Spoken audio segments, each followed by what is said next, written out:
Good morning, everybody. Sharon is 4 minutes late, as usual, but I'm so glad that you all are here on time.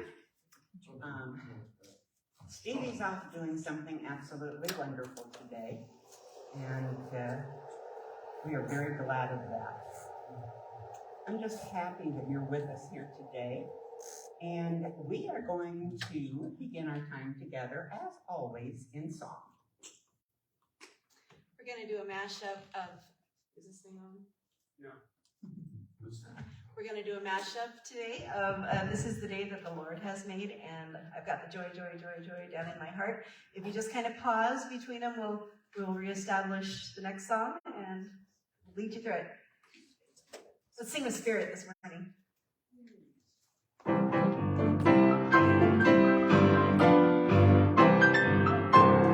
This is the day that the Lord has made, that the Lord has made. Let us rejoice and be glad in it, and be glad in it. This is the day that the Lord has made. Let us rejoice and be glad in it. This is the day that the Lord has made. I've got the joy, joy, joy, joy down in my heart. Down in my heart, down in my heart. I've got the joy, joy, joy, joy down in my heart. Down in my heart to stay. I've got the peace that passes understanding down in my heart. Down in my heart, down in my heart. I've got the peace that passes understanding down in my heart. Down in my heart to stay. This is the day that the Lord has made, that the Lord has made. I will rejoice and be glad in it, and be glad in it. This is the day that the Lord has made. Let us rejoice and be glad in it. This is the day that the Lord has made. Good job. I wish you all could have seen the smile on Justin's face as he was playing that duet. So I told you, everybody should play piano. Yeah, everybody should play the piano. Everybody. But anyway, it was fun. Okay, I would like to extend a special welcome to anybody who's joining us for the first time today. Anybody? We have our family here today. Unity is a positive, practical, progressive approach to Christianity based on the teachings of Jesus and the power of prayer. Unity honors the universal truths in all religions and respects each individual's right to choose a spiritual path. If you're joining us for the first time, nobody's here to take a packet from the back, but if you're joining us online, please visit unitydesmoines.com to learn more about the Unity movement. Okay, this is the time for announcements. And you know Sharon, I talk a lot. So first off is a great big thank you. Many times I forget to ask for what I want or what I need. And I did in the burst, and my need or my want was answered. Sarah and Jason brought buckets of hostas that they split out of their garden. And I got to tell you, Darquez and I had such fun on Friday digging in the dirt and planting those hostas. So if you see them, just remember to say thank you in your mind to Jason and Sarah. Okay, the rest of the announcements, there is the Bible discussion after service today on the couch in the community room. There will be hands-on healing, I do believe, in the back of the sanctuary, right? Yes. For those who are not always able to experience it on Tuesday nights, tonight, Deb Jennings will be holding the full moon gong meditation here in the sanctuary at 6:30 p.m. It's phenomenal. If you can't come on Tuesdays, nice thing to do for this evening. And then again, as always, Tuesday at noon is the midday meditation with Deb and Justin. But the meditation around, I'm getting there. The meditation around town will be held here at Unity at 6:30 Tuesday evening, which I have never experienced, so I'm hoping to be able to come. And it says in Deb's blurb that it's with the gongs and several sacred sound instruments. So it's going to be a little bit of a different experience than maybe a normal Tuesday night would be, but I think we should thank Deb for again opening this beautiful building to a group that some of them might not have been here before. That's something that we do a lot of, is open this building. And I think you all understand how much that makes Sharon feel good. Wednesday's Tai Chi, and Wednesday in the community room is the Authentic Relating Circle. And you do have to register for that by going to Meetup. I find it's very, very nice. Andrew is once again going to talk about the Spirit Seekers Fair. Don't have to hurry. Oh, good. Thank you, Sharon.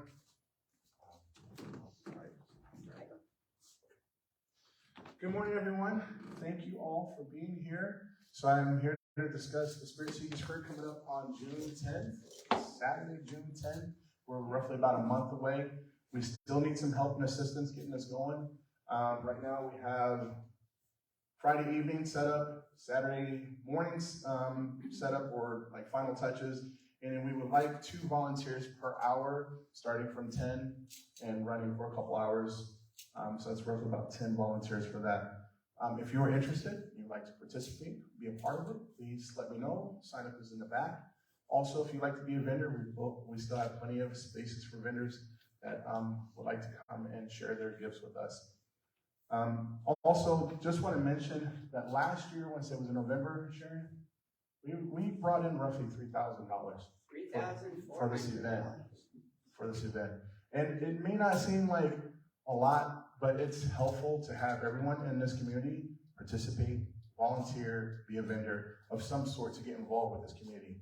This is our community, this is our event, so we would like for everyone to be involved in some way. If you're not a vendor, maybe volunteer, maybe come early, help set up, do something.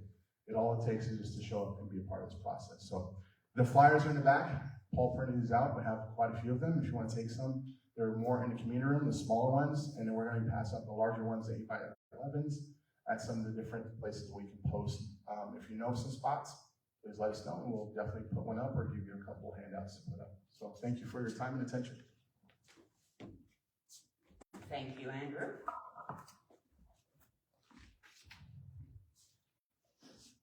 Okay. Let's say our statement of faith together. There is only one presence and one power active in my life and in the universe, God, the good, omnipotent. Unity affirmation, radiating center of the Christ light, mighty to attract its good and to radiate good to others. You all are on top of it, better than I am.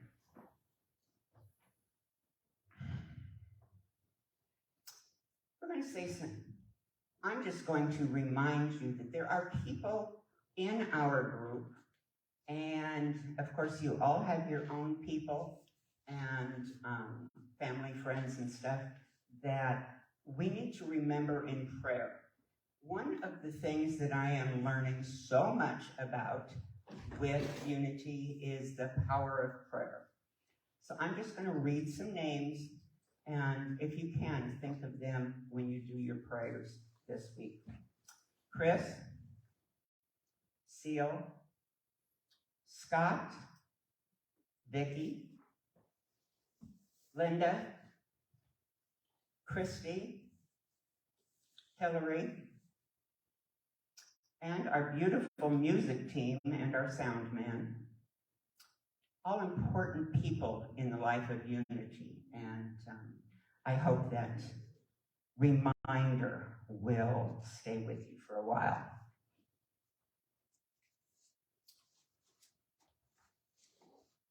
The daily word.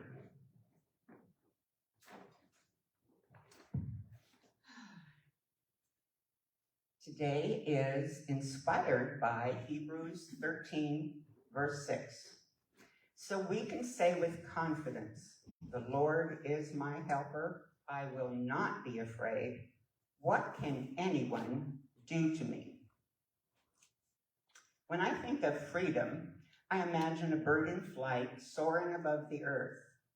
As the bird glides, it seems to effortlessly move through the air. Then it flaps its wings, moving upward and forward against the force of gravity.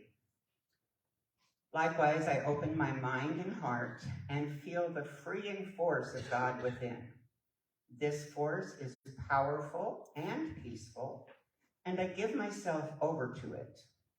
As I do, I overcome stifling feelings of stress or doubt.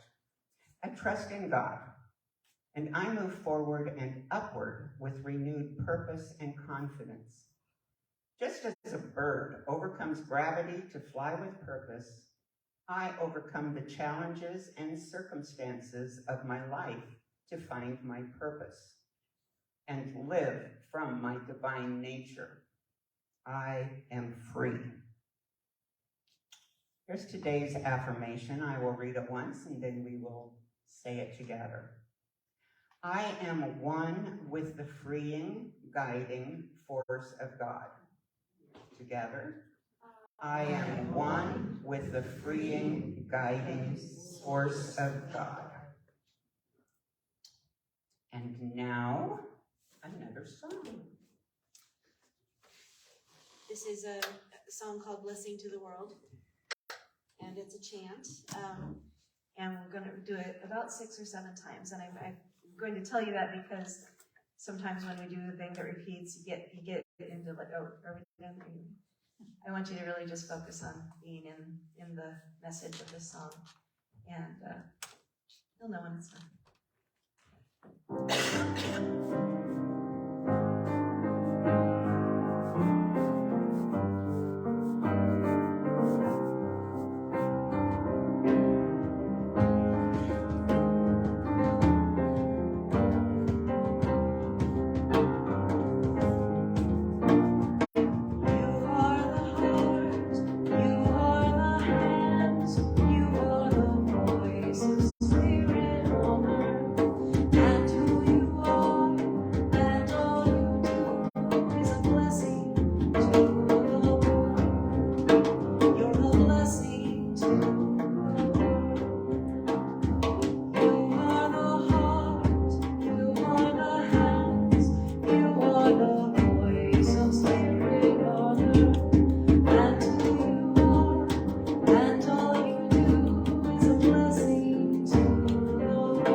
spirit on earth, and all you are, and all you do is a blessing to the world.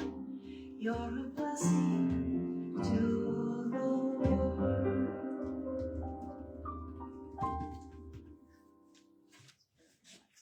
Thank you so very much. A couple of things before we get to hear Michael today. Vivian and Dr. Sue, you want to come up? Vivian is our resident Unity teacher. When it comes to new members, she runs the new member class, of which Dr. Sue is the latest one. Well, and should you decide to take the new membership class, and you don't have to become a member, you can just take it to see what we have to say about it. But if you do decide to take the class and become a member, we give you a certificate, and you are called up in front of everybody and given the certificate when it gets out of the folder. And this is Sue Rumbaugh, and welcome to our Unity as a member. Thank you. Thank you. Thank you both. Vivian does a wonderful job of that. We don't always have inspirational intervals, but the way I understand it is that today we do. We have our Miss Hillary and Linda. No Linda, just Hillary. Just so you know, I put Hillary on the prayer list because she has volunteered to replace all of the burnt out bulbs up here why it's so dark today. Oh my gosh. I love her for it. I used my name and I thought, is that me? Anyway, good morning. Last week, if you remember on Serve Sunday, I gave you a homework assignment, and it was to mindfully do something this week to serve yourself. And I shared what I was going to do was go to Waterworks Park and look at the flowering trees. I learned something new because they had sign posted up all over the park that there's 700 trees and 200 different varieties. And it was magnificent. I think I might have been a tree in a past life because it does something to me to be out in nature among that beauty. So I wondered if anybody else wanted to share what they did this week. And I'll bring you the microphone.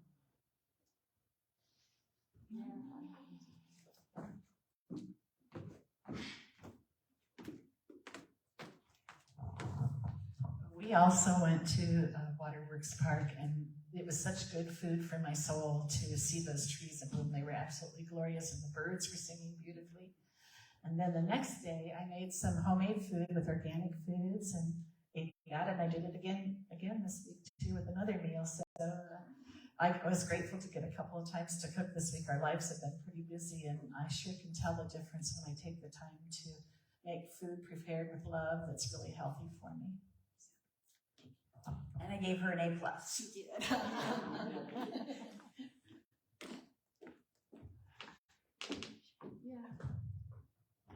Well, I had planned to go with my writing buddy, but she couldn't come because we write things or poems and that. But I did set up something for next week, and I also set up chair yoga and a couple of other classes at Urbandale Community Recreation Center. It's not called the Senior Center anymore because they're very active. So I was very excited to get all that in. I'm looking forward to it.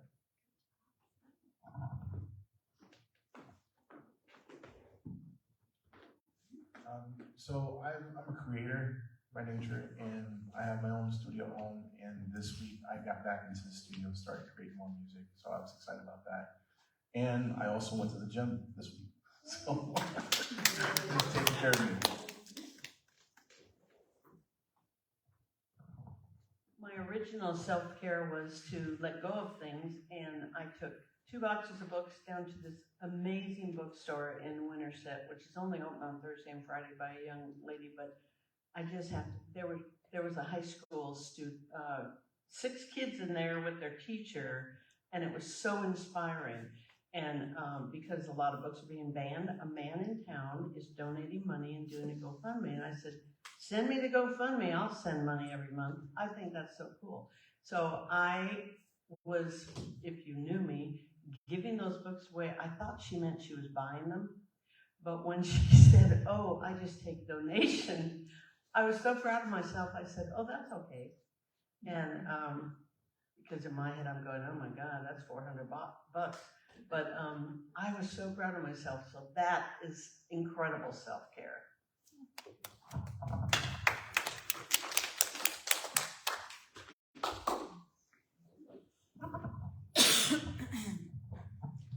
Well, I used the affirmation that was shared last week about acknowledging that time and space can expand to meet my needs. Something that wasn't totally unexpected happened, but it's taking longer than what I had planned. But so far, so good.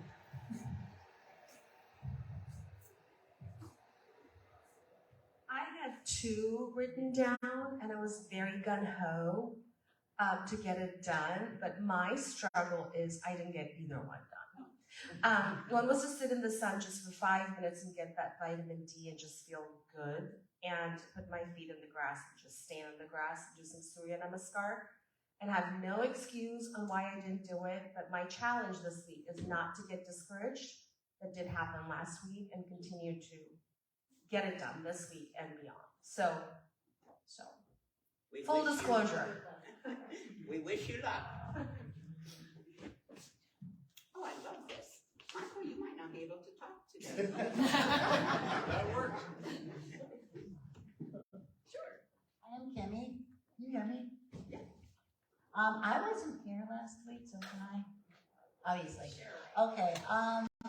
So I took a Tai Chi class and I've been blowing it off because I've been letting other things get in the way. So I made it a point to not only practice it, but to add new ones onto it. I don't know. Some practices, yes. Also, the snow, I planted seeds in my backyard for my flowers. And I don't know the name of them, I just pick them because they're pretty. And the snow was not nice to them. However, I thought they were doomed. So I was gonna go out and get more seeds. But I kept putting soil and watering them, and they're here, they're coming up. How wonderful. That's a nice thing. Oh, and here's my last one. I don't know if this counts. I've been, which is not easy for me, I've been practicing the word no. I've been able to start saying that. Again, it's not easy. However, if I look at it that I'm saying no because I'm being selfish, or am I saying no because I want to, be good to myself? So that's what I've been working on. And so far it's working. So, with that.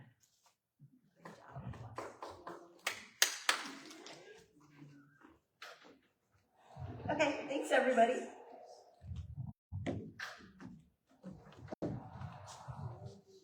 I would say that you and Linda had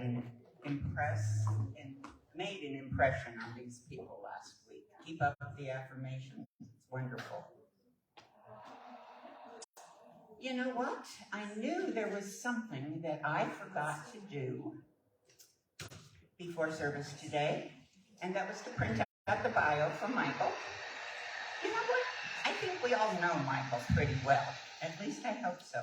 If there's anything that he wants to tell you about himself, he can do it. Let's welcome Michael for our lesson today.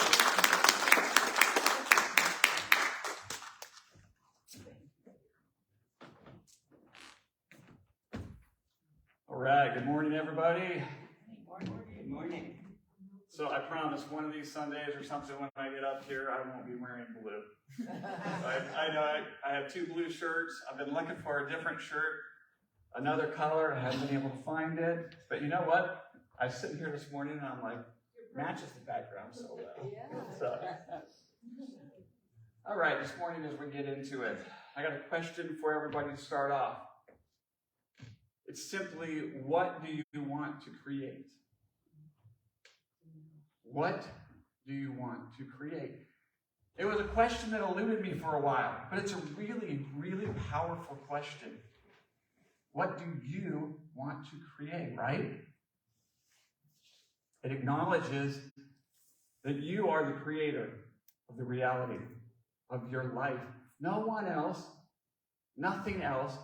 It's just you working with everything that is to create the life that you want. The Kabbalion states that the all is mind and the universe is mental. It's based on the Hermetic principle of mentalism, which is all about creating your reality. In fact, creation is all there is. For everything that exists comes from the mind of the all, the creator, including us. And yet, since we are of the creator, we're imbued with that same creative spark, just on a smaller scale, a fractal, if you will. And think about it this way: if you go out and you do anything in life, anything that you touch, feel, see, hear, all of that stuff, right? It was once a thought in somebody's mind that then they decided to set an intention to bring whatever this thing is, whether it's a thing or whether it's an experience, into reality, and through decisions and through actions supporting this intention, they're able to bring into reality that which was just once a thought in their mind.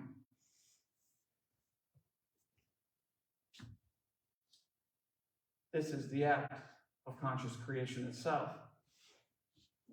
And as with all things, you have conscious creation, and you always have the opposite, right? Which would be unconscious creation, or what I call creation by default.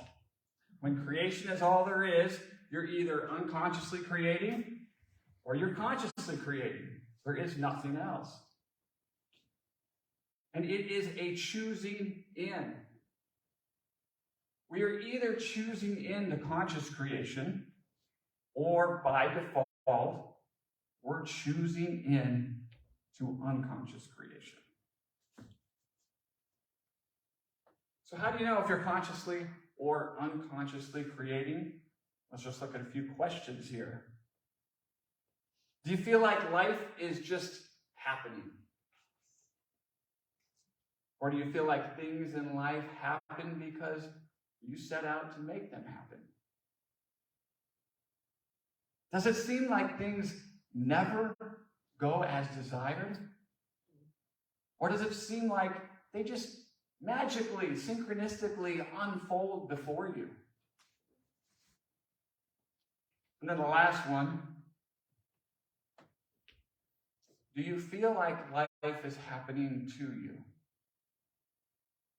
Or do you feel like life is happening for you? That was a big one for me. For most of my life, I felt like life was happening to me. I was really confused because I was following all of the rules, obeying the Almighty, doing all the things I was told that, hey, if you do these things, if you follow these rules, if you obey God, all that stuff, you will have a life that is blessed beyond belief. And a marriage, etc., that is blessed beyond belief. And although there were some blessings in my life, the real things that I wanted to create, that I wanted to desire, they weren't showing up in my life. As one lady put it, that I spoke with a few years ago, she said, it sounds like your life has a lot of endings in it. I still remember those words to this day. My life was just not blessed in the ways that I desired. And whatever I tried to create and really wanted to create, it rarely came into fruition. A lot of it just seemed to evaporate into the ether somewhere. But you see, my belief system back then was very other-oriented. You've heard me talk about this before. I was always doing and taking care of others first, and it was almost always inevitably at the expense or sacrifice of myself in some way. And as such, the environment that I was in, it rarely supported a desire of my own. That external environment that I was in, no matter what type of relationship you're talking about, there was simply a reflection and creation of my internal belief system. And since my beliefs dictated that everything else and everybody else must come first, then even if I had something that I really wanted to focus on and wanted to create, it would always get trumped by the belief system that was operating. A belief system that I was largely unaware of, operating out of my unconscious. And it would continually, that belief system from my unconscious would continually trump any conscious creation that I was trying to do. This pattern of unconscious creation, it just kept showing up in my life. I didn't know it at the time, but when I was making decisions and when I was taking actions, I was continuing to choose in to that belief system that was running from my unconscious. I was continually choosing in to the default unconscious creation.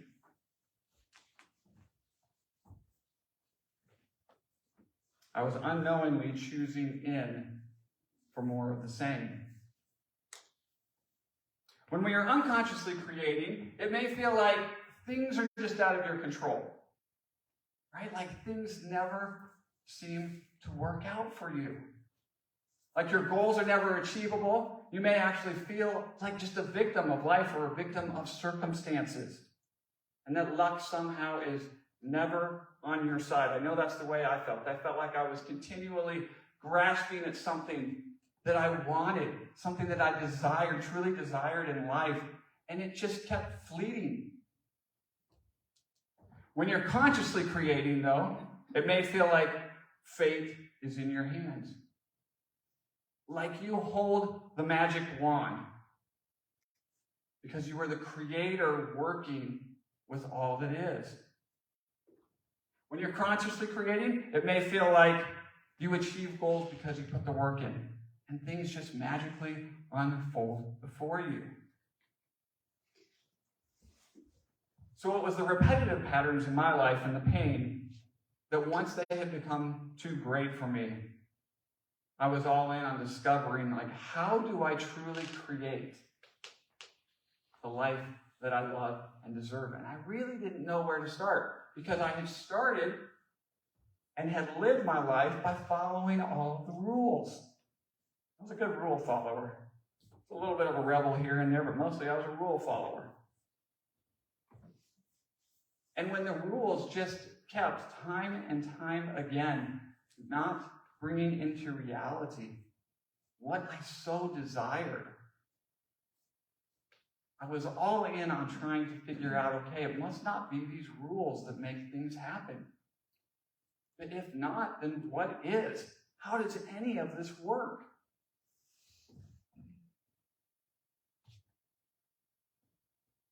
My goal, my intention was to create a life that I love, a life that I deserve, but I didn't know how to do that. So I'm going to go through a few stages today of what it kind of looked like for me. And these stages are applicable whether you're starting where I was, where you really had no idea what was going on. You just knew you couldn't take more of the same. You needed to be able to finally get to a place where you could really create what you want in life. These stages will also work if you're already there. Because the stages that we're going to go through today, they're applicable regardless. And they're pieces that you will work with throughout the entirety of your life. So let's just break this down. Conscious creation. Stage 1, Simply know thyself and acknowledge where you are. Now, know thyself. You can't really know thyself very well if you're always focused out there, right? On everybody else. Especially if your focus on everybody else is at the sacrifice of yourself. Your focus is always out there. It's never on, hey, what do you want here, right? So know thyself was huge for me. After I had left my marriage and was living on my own, the question kept coming up, what does Michael want? I sat there in my trauma therapist's office, and she's like, well, don't tell me, what does Michael want? And I remember that feeling in that chair. I just kind of wanted to hide away or crawl under the chair because it was such a question, like, you're not supposed to ask that question. That's what it felt like. It felt really wrong. Like, are you sure this is okay? And so she was such a great therapist. She just kind of allowed me to be in that moment. She knew that it just wasn't the time to force necessarily. But that question stuck with me. And I went home, it was really bothering me, and I thought, I got to work through this somehow. So I like to see things in big writing, so I took a big sheet of wrapping paper, taped it up on the wall, I got a big marker, and I wrote on the top of it, what does Michael want? And just writing, what does Michael want? Oh man, I noticed all these feelings inside again, like this felt wrong. It felt like what I had been taught kind of was, if you think about yourself, it's actually sinful. You should always be thinking about other people. So, it was a trigger for me, and I wanted to work through that trigger because I was like, there's something here. Like, why can't I answer this question? So I would come in, what does Michael want? I would stand there for days. I would just stand there looking at this sheet of paper. I'd leave the room a few minutes later. Nothing on the paper. And it was a little disheartening, actually. One day I came in, and I was finally like, oh, okay, there's something there. Started writing on the paper a little bit. Next day a little bit more. Next day a little bit more. Came back in. One day I came in, what does Michael want? I started reading through the list. And as I'm looking through this list, I'm like, I grabbed the marker, and I start crossing things off. And suddenly I was like, wait a minute, that's not me. And I could actually identify who that was, that particular thing is that I crossed off. And one by one, I started crossing things off. And part of me was a little like, gosh, I thought I was learning, getting to know myself here, and now all of a sudden I'm crossing everything off. Is there going to be anything left? When I got done, there was some that were crossed off, there were some that were left on there, but what it did was it brought such clarity to me. It brought such clarity in terms of knowing myself. I mean, finally, this was one exercise for me where I didn't realize it at the time, but I was starting to know myself. I was starting to be able to see what is mine, what does Michael want, versus what does somebody else want. And that was a powerful, powerful thing. Just a simple exercise on knowing thyself. Another aspect of knowing thyself is doing shadow work. We've all heard talk of shadow work, right? Lots of times it's like, well, what is shadow work exactly? And I like to describe it as, shadow work is basically looking at the parts of self we don't usually want to look at, right? It's the parts of self that we hide from ourselves. It's the parts of self that we hide from others. And we all know it. When it's like, yeah, I think I'll just take that little piece and sweep it under the rug there, or put it in the closet with all the junk. It's the pieces that we don't want to look at. And yet what I have found is when you dive into shadow work and you ask the uncomfortable questions, I mean, for me, that what does Michael want, that was actually a shadow work aspect. For me, it was. Because it felt so wrong to do it. It felt so uncomfortable to do it. That it was stepping out of my comfort zone just a little bit to say, I want to see what's here. And shadow work is starting to go in and look at those pieces. And as you begin to look at those pieces and parts of yourself, what you will find, what I found, is there is generally so much strength and so much power in these pieces, these parts of self that we have disconnected from. And there's no judgment about why we may get disconnected from those parts of self. Lots of times, at least from my experience, it's what needed to be done at the time, just to get through whatever the experiences of life were. Shadow work is about bringing those parts into the light, embracing them and integrating them. It's not about eradicating them or getting rid of them, but it's about bringing them in so we can be more whole in and of ourselves. Another aspect of shadow work and another aspect of knowing thyself is acknowledging where you are. This goes back to having honest conversations with yourself. Honest conversations is something I didn't used to want to do because it's like that rug, it's like that mirror of self. I knew there were some truths there that I didn't want to look at, because if I looked at them, if I asked myself those hard questions and actually answered those questions for myself, it meant I was going to have to face other questions and other realities of my life. And frankly, lots of times, it just seemed easier to kind of go, well, maybe around the next corner, everything will just somehow work out. That's the way I lived my life for like years and years, decades. Just around that next corner, maybe everything will just magically work out. But part of conscious creation, and what I love about creation, and looking at a question of what do you want to create, is it puts that responsibility and puts that accountability, which seems like big, heavy words at times, but they're also exciting words. It's like, what do you actually want to create? It puts you at the forefront. It says, oh, I get to say in this? I don't have to just kind of go down the path of life by default, stumbling around. Acknowledging where you are is powerful. Asking simple questions like, am I truly happy? In life, am I truly happy with this relationship, whatever that relationship may be? And then if you answer honestly and you say, no, I'm really not. And it's about going deeper. Saying, okay, well, let's look at what's there. Diving deeper into the parts of self, because how can you desire to create something, which is something that's going to be out here? It's a different place than where you are right now. How can you create that thing and get from here to there if you don't acknowledge actually where you're starting from? How can you bring this thing into conscious creation? Stage 2 on the path of conscious creation is, what do you want to create?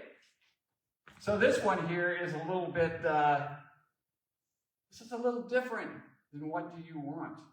What do you want was a powerful question for me at one point, and then it became, what do you want to create? Now as I look at those questions, I look at the energetics of them a little bit. So if you just take a moment and feel into the question, what do you want? Versus, what do you want to create?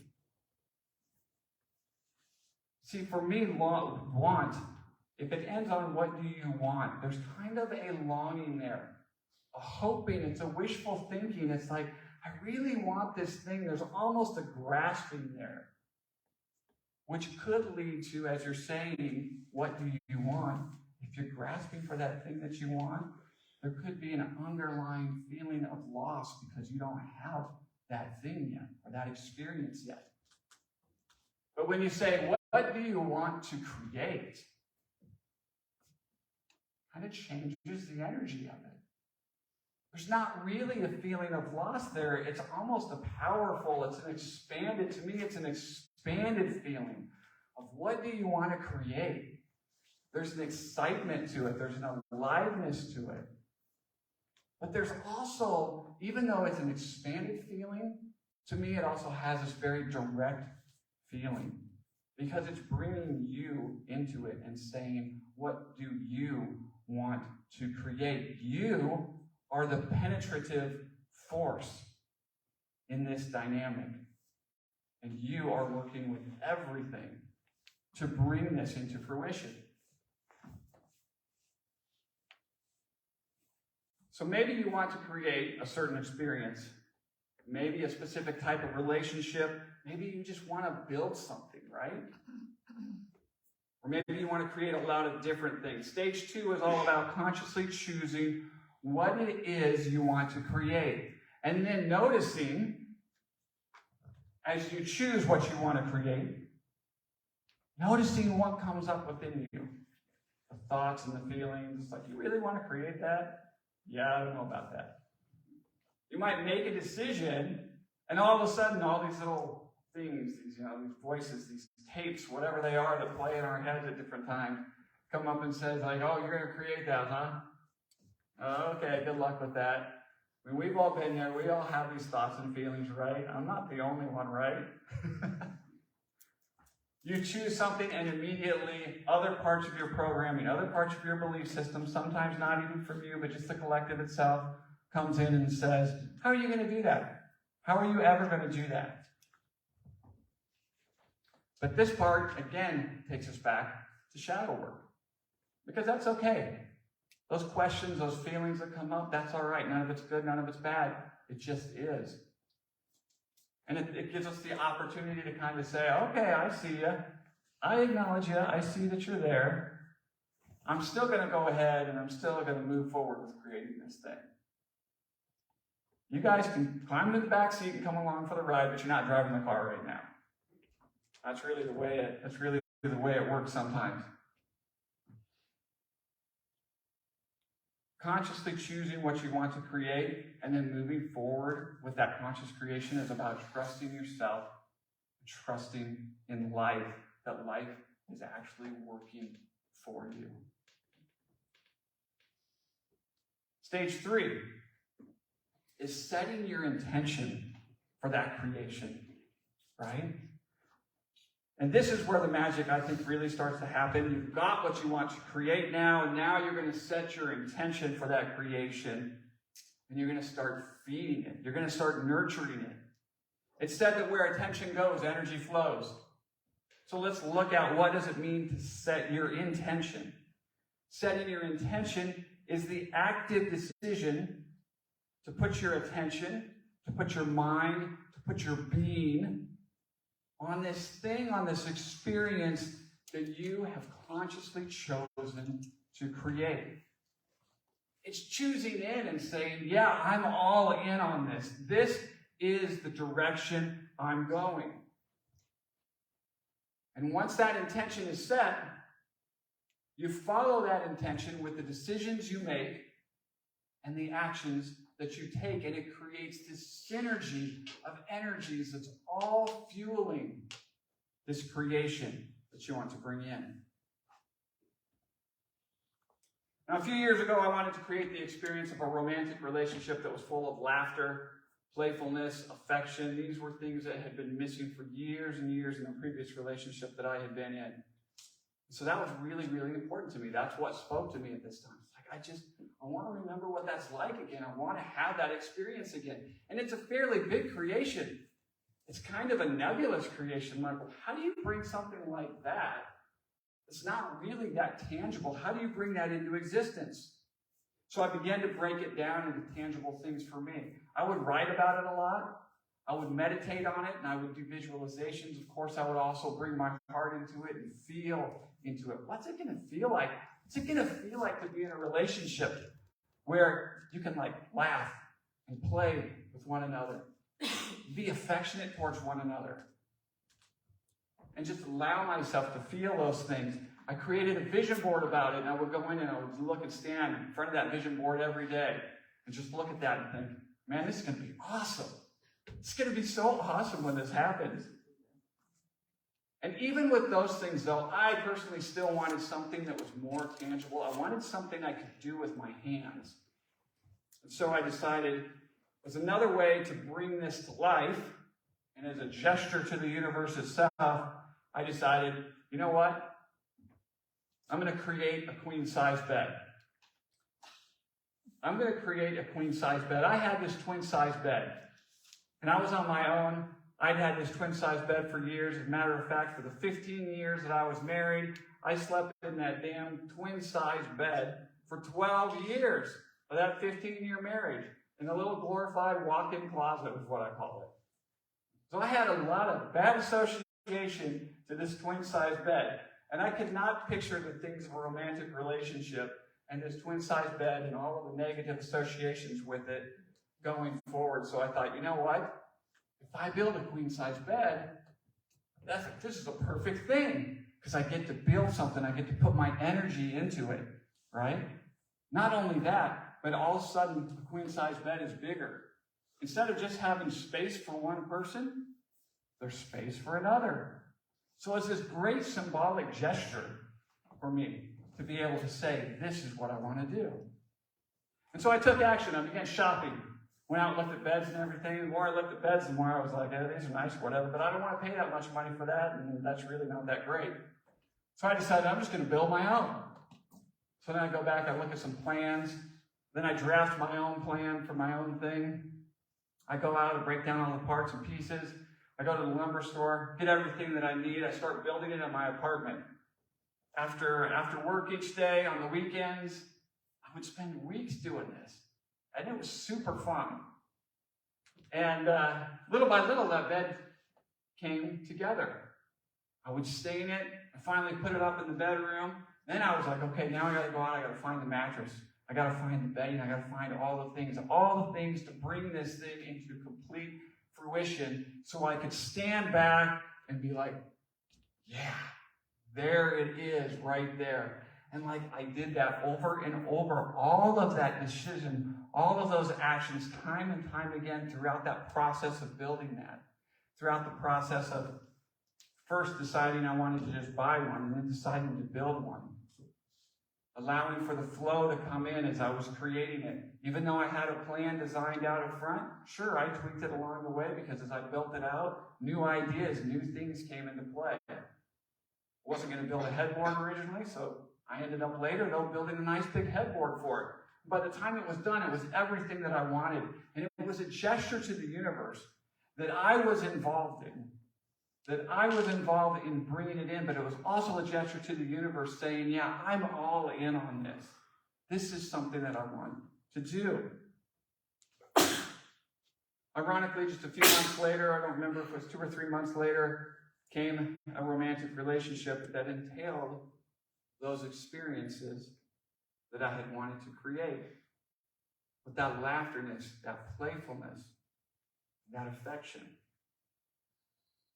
See, time and time again during this process, I was choosing in, making decisions to support the intention and then taking the actions needed while also allowing space for the flow of everything to come in and help me along the way and allow it to unfold. I was actually practicing conscious creation at the time but didn't know it. And it was possible in my life now because my internal belief system and rules were changing. And they were changing because I had been doing tons and tons of work that we had talked about previously. That shadow work, that getting to know myself, that coming to a place where it's okay to say, what does Michael want? And even better, what does Michael want to create?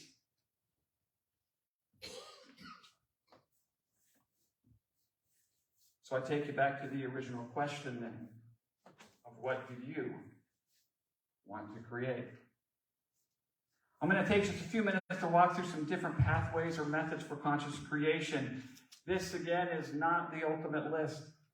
There are tons and tons of ways out there for conscious creation.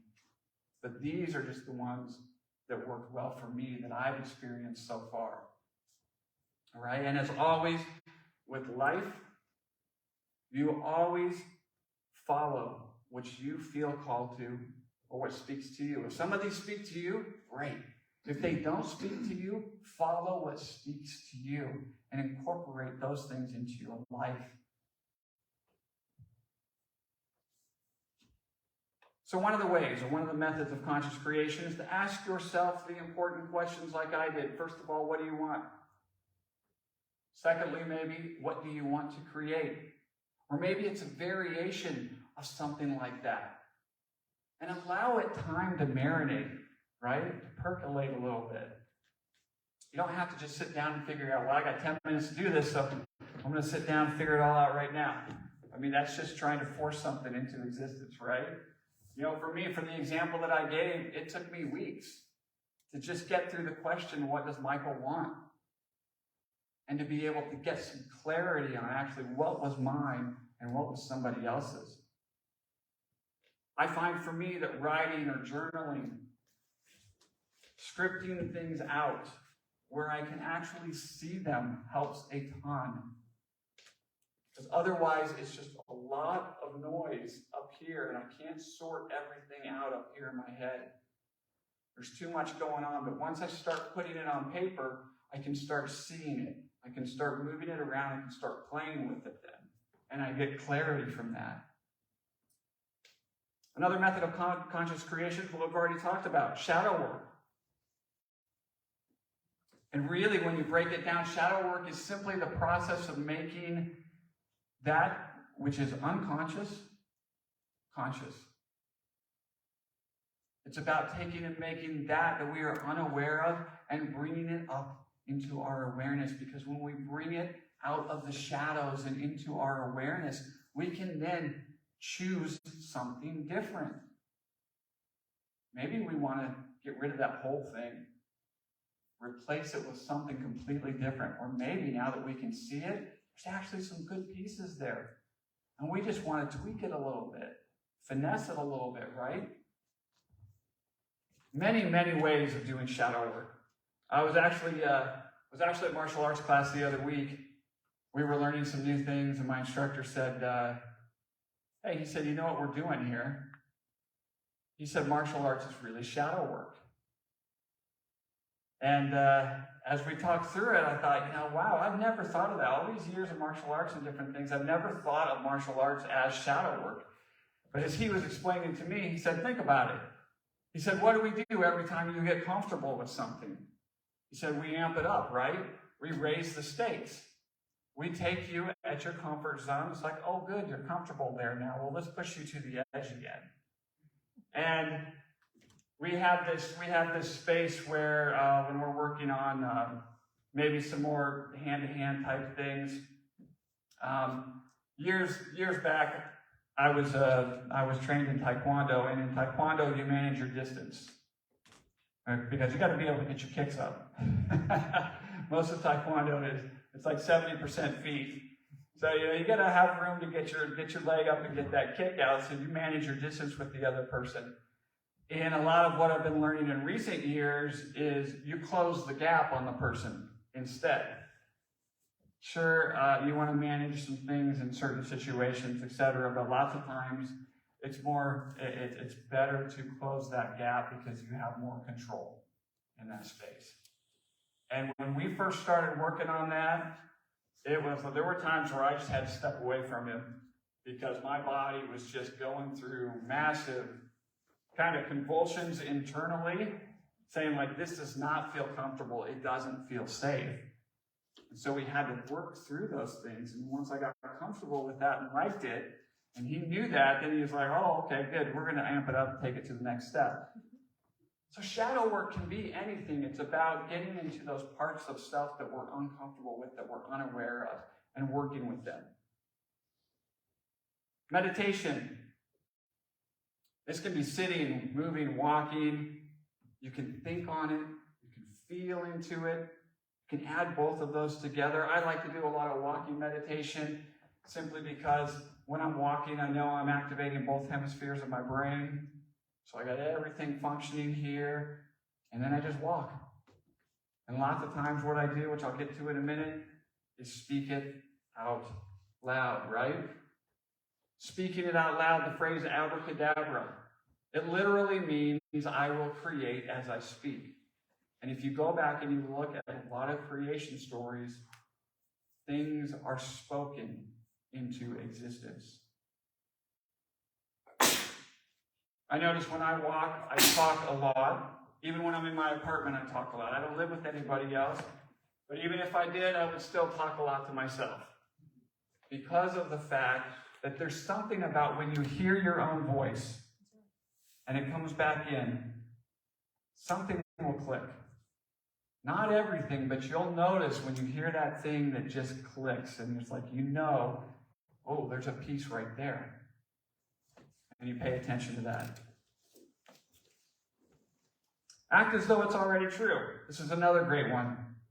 Fake it till you make it, right? So this is, when I knew I wanted to move back into an apartment, I essentially knew the place I wanted to be. I knew the specific amenities within the apartment that I wanted, and I had it narrowed down to these 2 buildings in this complex, basically. I want one of those. That's what I really, really want. And so knowing that this was my intention, I went out and I started buying things. It's like, well, I don't have anywhere to put them right now, but I'm going to have a place to put them. So I would buy things, and a couple of the things I just left in their boxes. Because it was kind of like building that energy of, oh, I got the box now. I get to open this actually when I'm in my apartment, and that was feeding that energy of creation. Also, I would go down, I would just drive my car down here. Sometimes I would sit in the parking lot, and I would just be like, yeah, one of these days, instead of just driving down here to do a quick meditation in the parking lot or something, I'm actually just going to be getting out of my car and going into my home. And that felt good.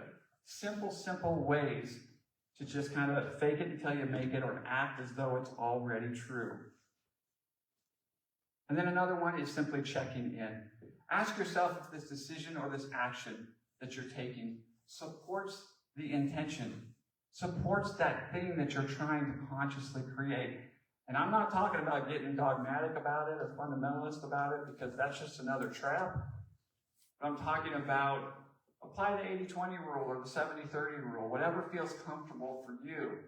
That if you set something that you really, truly want to consciously create, then check in with yourself and find, are most of your decisions and most of your actions in line supporting what you want to create? And when you do these check-ins, you might find yourself sometimes going, wow, this week I certainly didn't have most of my decisions and actions going in that direction. In fact, some of them took me that way, which is the way I don't want to go at all. And so by doing these little check-ins and having honest conversations with yourself helps keep you in that focus, helps keep that energy there on that thing or that experience that you want to create. So I'll ask you again, and this is kind of maybe your homework for the week, right? What do you want to create? You're a force of creation itself. A creative spark. Something I believe we lose along the way. Kids have it naturally.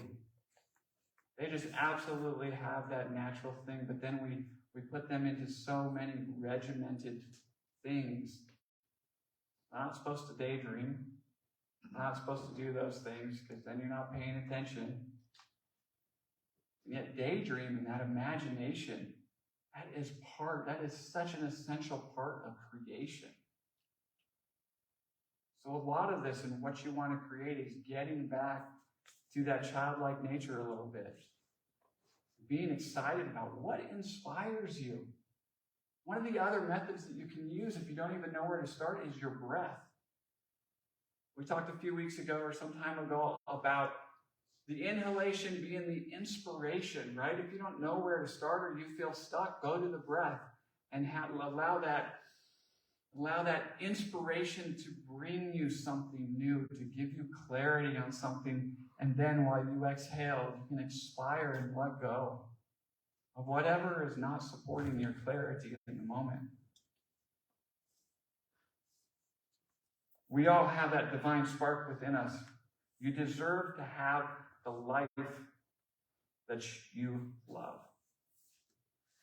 Like for years, I just couldn't figure out why I couldn't have the relationship or the life that I love. Now, like I said before, I love my life. I would not trade anything for the life that I have right now. And yet, at the same time, I'm not simply resting where I am. I have other aspects of conscious creation because I love this space. I want to retain this space, but I also want to bring some more things into this space that I have created. Conscious creation is simply the process of choosing what you want to create in life and then taking the baby steps that you need to bring it into reality so you may actually have that life that you love and that you absolutely deserve. Thank you.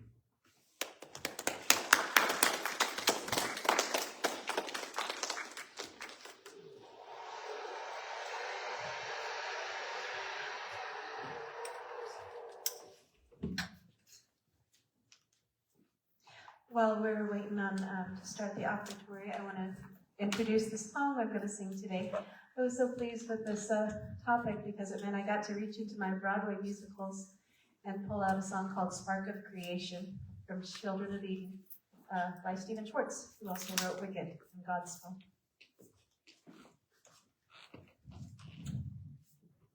So let's take an offering for the Unity Center of Des Moines. If you would like to share your resources with Unity of Des Moines, or if you are joining us online, you're welcome to go to our website, unitydesmoines.com, to donate. Keeping in mind all gifts offered, both physical and spiritual, I offer this affirmation. Divine love, through me, blesses and multiplies all that I am, all that I have, all that I give, and all that I receive. I thankfully acknowledge God as my source. I've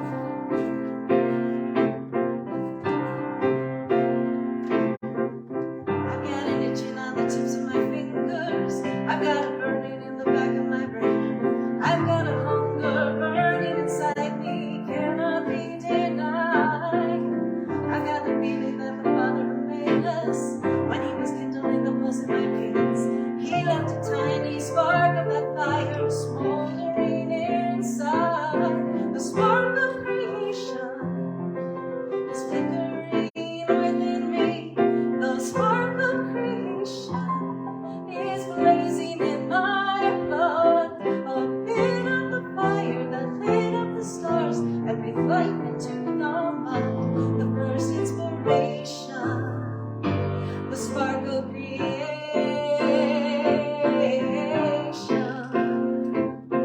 I see a mountain and I wanna climb it. I see a river and I wanna leave shore. Where there was nothing, let there be something, something made by me. There's things waiting for me to invent them. There's worlds waiting for me to explore.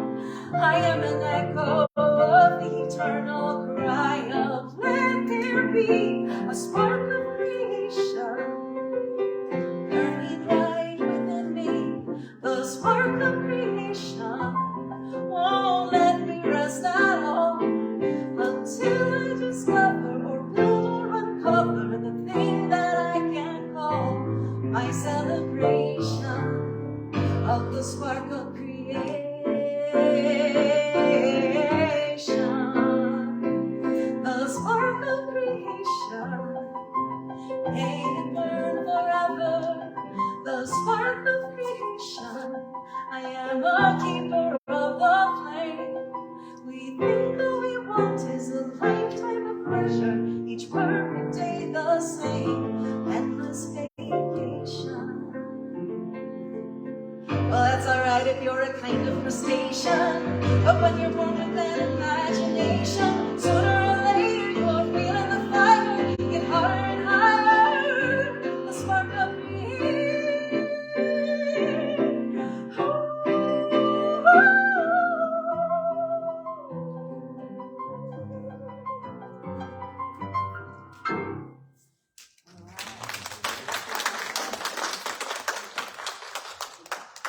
That's the song that she sings after she eats the apple. Need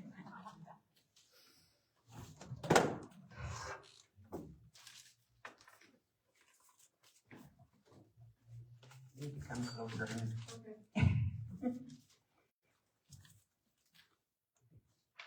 We dedicate this offering to do the work of the Spirit of Truth through the people of Unity Center in Des Moines, and we are grateful.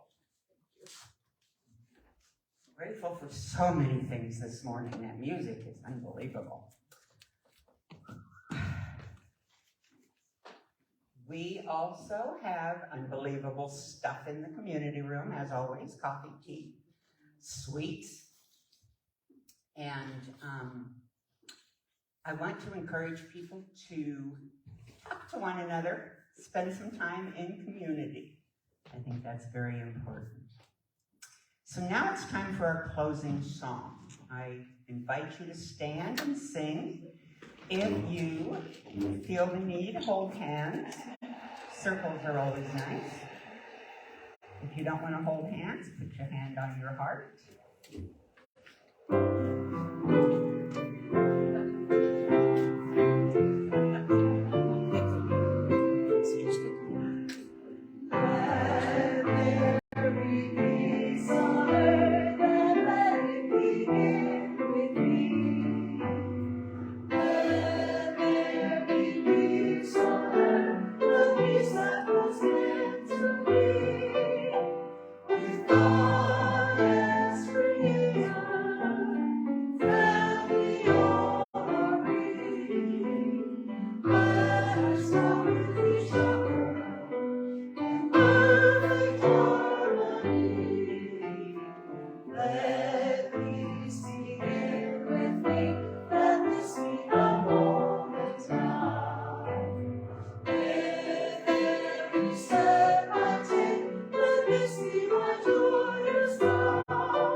The light of God surrounds us, the love of God enfolds us, the power of God protects us, the presence of God watches over us. Wherever we are, God is, and all is well. Amen. Well said. Like create your own life because nobody else. Nobody else.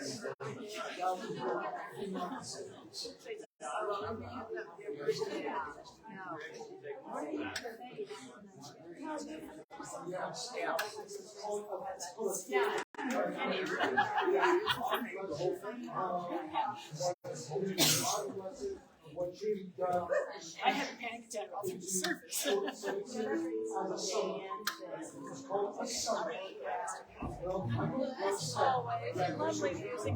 Oh, thank you so much. You're a pleasure. Thank you so much.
Sharon,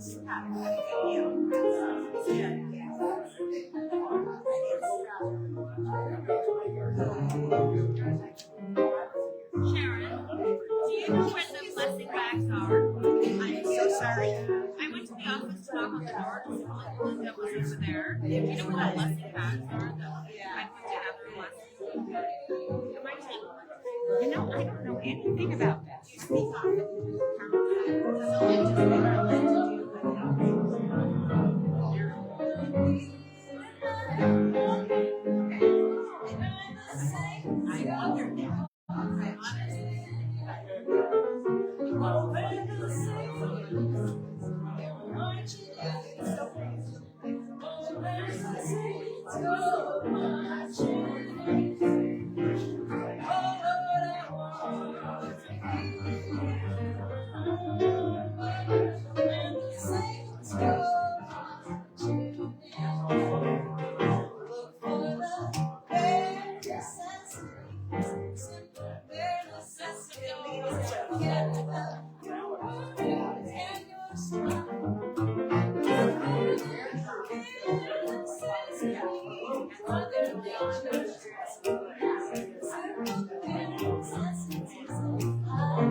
Bye, Facebook land.